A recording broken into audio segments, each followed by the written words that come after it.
Normally, we don't cover stories of great human tragedy for the Daily Cancellation. It's supposed to be a lighter segment to kind of end the show, not intended to bring the audience to tears. It's not supposed to make you ask how the universe can possibly be so brutal and so unfair to the most innocent among us. But today's segment will be an exception. I have no choice, really. The moment I heard the story of actor Djimon Hounsou, I knew I had to cover it. And the way things worked out, I had to cover it at the very end of the show after I've talked about a bunch of other things that might seem to be a lot more important. But the truth is, nothing I've discussed on this show today or even in the past year is as important as the unimaginable cruelty that Djimon has experienced in this country. The 60-year-old actor recently described his lived experience on a CNN show called African Voices, which is the kind of original programming that's helped the network attract massive new audiences and break ratings records. I mean, people cannot get enough of African voices.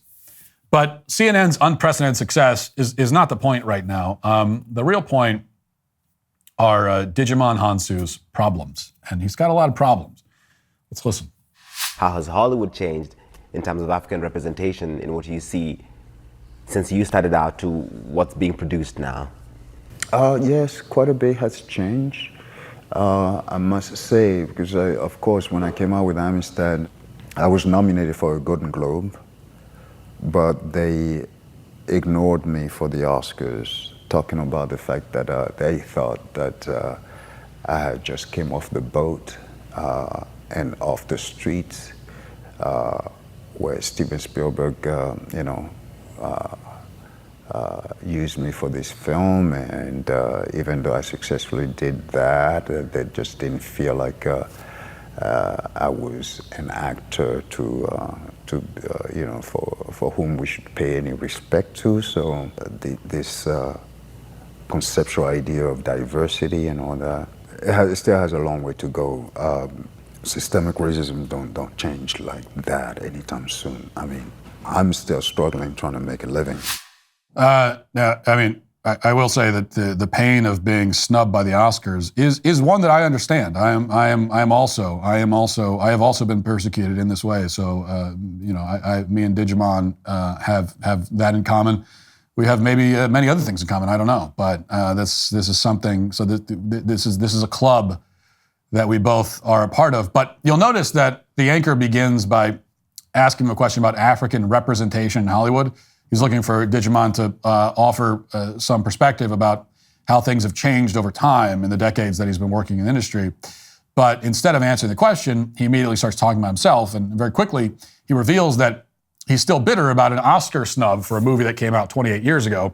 He says that Steven Spielberg used him for the film and that the industry didn't show him respect because of systemic racism. The systemic racism was bad enough to affect the Oscars, but not the Golden Globes, apparently. And now, in part because of this snub from 3 decades ago, he's supposedly struggling financially as a result. That's how racist Hollywood is. That's how much of a victim Djimon is. Now, put aside the fact that this guy wouldn't have gotten any job in Amassed at all if he weren't black. That's beside the point. Just to be clear about the Oscar-worthy performance we're talking about here, this is, just if you haven't seen the movie, this is Djimon's big moment in Amassed. Free. Give us free. Give us free.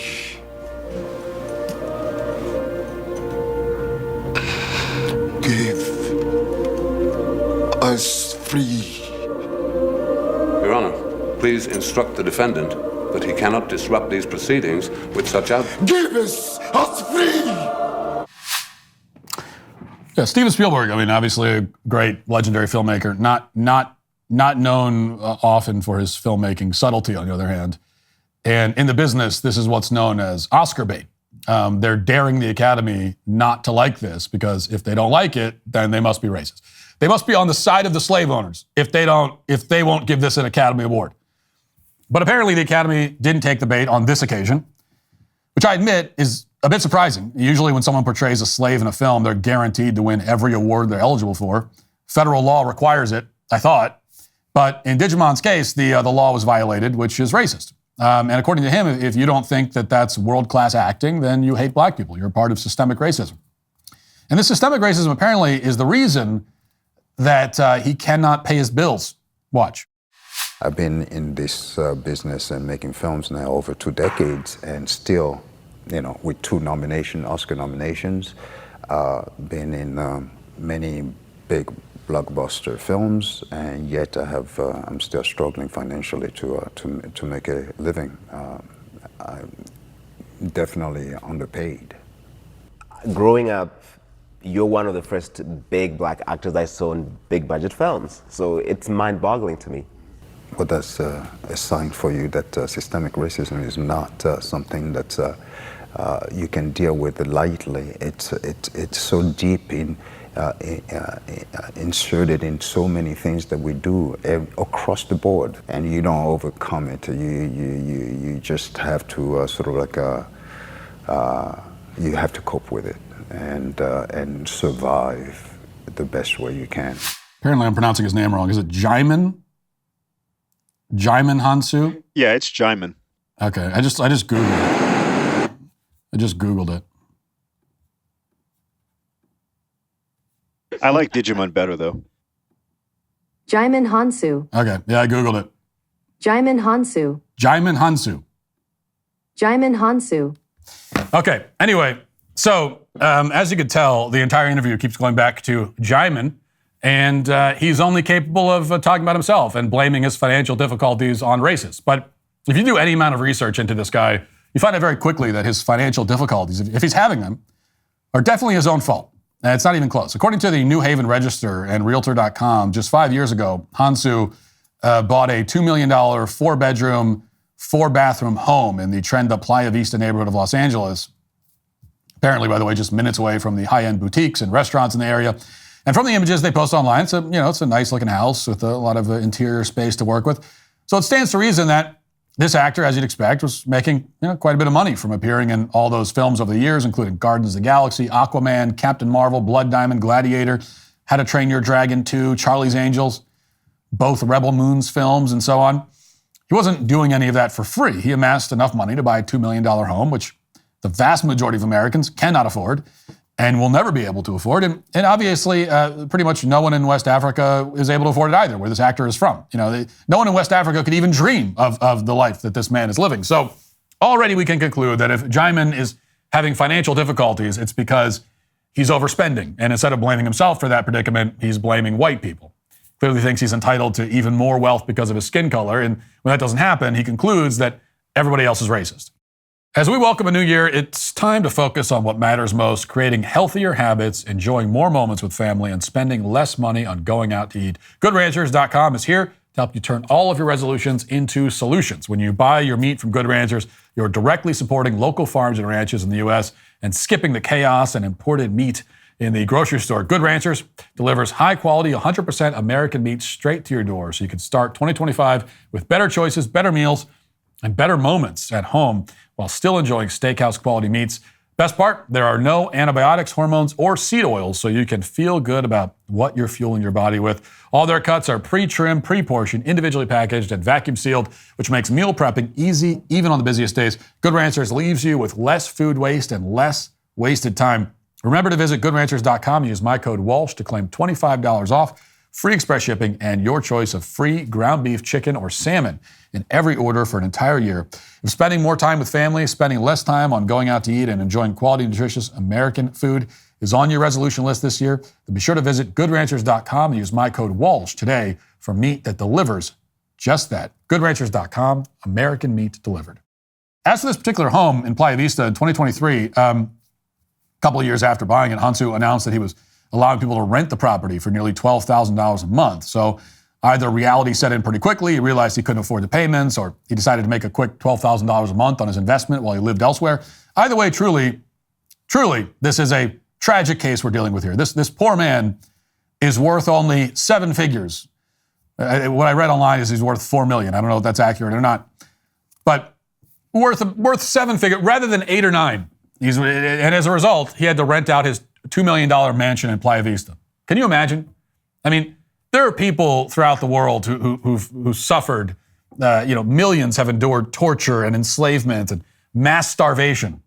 And those are sad situations, but they certainly pale in comparison to a Hollywood actor who has only managed to accumulate millions of dollars in lavish real estate instead of hundreds of millions of dollars. Now, of course, the reason that this guy isn't paid like Tom Cruise or Leonardo DiCaprio is that every human on the planet knows the names Tom Cruise and Leonardo DiCaprio. No humans outside of Djimon Hounsou's immediate family know his name or can pronounce it. He's a somewhat recognizable character actor who has never really been the lead in anything. And so what that means is that no one is going to the theater to watch the new Djimon Hounsou project.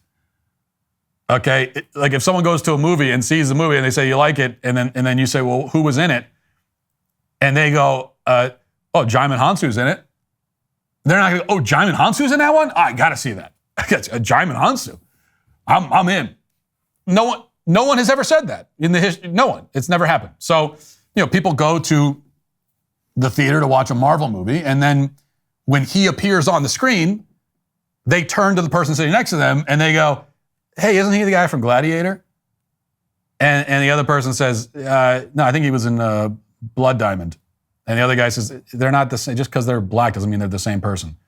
And the other guy says, no, they're literally the same person in this case. And then the other guy says, okay, fine. And that's the end of it. I mean, that's the end of the conversation. In other words, he's not a box office draw, to put it mildly. And that's what separates the people in Hollywood who become uber rich from the ones who become regular rich. If you can draw people to the theater just to see your performance, you'll get to buy a $20 million house. If you can perform capably but not remarkably in a film that people would watch whether you were in it or not, you'll be stuck with your pitiful little $2 million house. You'll be relegated to a life that, while not as luxurious as the one Tom Hanks lives, still makes you far more comfortable than 99.99999% of people who've ever lived on the planet. And that should be reason for gratitude. Instead, Djimon Hounsou can only complain. And that is why Djimon Hounsou, who blames white supremacy because he somehow can't manage his 7-figure net worth, is today canceled. If you'd like to see what else I have to say, you can access my full show by going to dailywire.com or by going to the Matt Walsh Show Twitter page. Hope to see you there. Godspeed.